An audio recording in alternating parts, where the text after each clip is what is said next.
اسفانی صاحب کو کہ وہ بار بار سیدنا عمر فاروق رضی اللہ تعالیٰ عنہ کا ذکر اس طرح فرما رہے ہیں جیسے انہوں نے کچھ نئی شریعت کو بنا دیا۔ ایک محفل میں انسان جو ہے اگر کسی کو 3 مرتبہ طلاق دے دے تو وہ اس کے اوپر اس سے رجوع نہیں ہو سکتا، اب وہ جائے گی حلالے کے لیے یا اس سے نکاح نہیں ہو سکتا۔ تو یہ نظریہ جو ہے وہ حضرت عمر کا تھا۔ سید شہباز اسفانی صاحب کی خدمت میں جائیں گے اور جانیں گے، شریع یہ بتائیے گا کہ طلاق کے حوالے سے اگر بات کی جائے، اسلام نے طلاق کی شرعی حیثیت کیا بیان کی ہے اور طلاق کا اصل طریقہ کار کیا ہے دینے کا؟ اسلام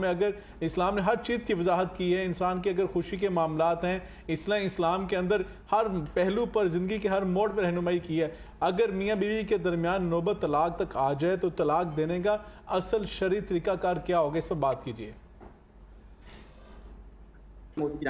طلاق کے حوالے سے مکتب تشیع کا بالکل یہی نظریہ ہے کہ ایک محفل میں اگر آپ کسی کو 3 مرتبہ طلاق دے دیں تو یہ طلاق واقع یعنی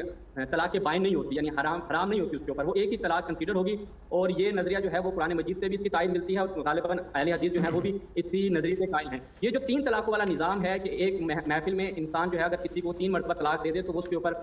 اس سے رجوع نہیں ہو سکتا، اب وہ جائے گی حلالے کے لیے یا اس سے نکاح نہیں ہو سکتا۔ تو یہ نظریہ جو ہے وہ حضرت عمر کا تھا، جیسا کہ صحیح مسلم کی روایت ہے، صحیح مسلم میں باقاعدہ یہ روایت مینشن ہوئی، یہ بڑی زبردست روایت ہے۔ یہ روایت جو ہے وہ آپ سماعت فرمائیے گا کہ حضرت رسول اللہ صلی اللہ علیہ وسلم کے زمانے میں حضرت ابن عباس فرماتے ہیں اور ابو بکر صاحب کے زمانے میں اور حضرت عمر کے خلافت کے 2 سال میں 3 طلاقیں ایک مجلس میں ایک طلاق کنسیڈر ہوا کرتی تھی۔ البتہ حضرت عمر نے دیکھا کہ لوگ اس کام میں نا عجلت کا شکار ہیں، تو انہوں نے لوگوں کی عجلت کو مد نظر رکھتے ہوئے رسول اللہ کی سنت میں تھوڑی سی تبدیلی واقع کی۔ اور بڑی ایک زبردست روایت جو صحیح سنن نسائی میں یہ روایت نقل ہوئی ہے اور اس کی سند بالکل صحیح ہے، صحیح اعلیٰ اسنادہ متصل رجالہ ثقات۔ روایت کیا ہے کہ اخبر رسول اللہ علیہ وسلم عن رجل طلق امرأته 3 تطليقات، کہ ایک شخص جو ہے وہ ایک خاتون کو اپنی بیوی کو 3 مرتبہ طلاق دے دی، تو رسول اللہ فقام غضبنا، اور رسول اللہ بڑے غضبناک کی حالت میں کھڑے ہو گئے اور کیا فرمایا ایلعب بکتاب اللہ، قرآن کی کتاب سے تم لوگ کھلواڑ کر رہے ہو، جبکہ قرآن کہہ رہا ہے کہ ایک محفل میں 3 طلاقیں نہیں ہوتی بلکہ 2 طلاقیں دو، اس کے بعد جا کر وہ تیسرا مرتبہ جب طلاق کا ہوگا پھر وہ آپ کی طلاق کے بائن شمار ہوگی، تو تم قرآن کے ساتھ کھلواڑ کر رہے ہو۔ وانا بین اظہرکم،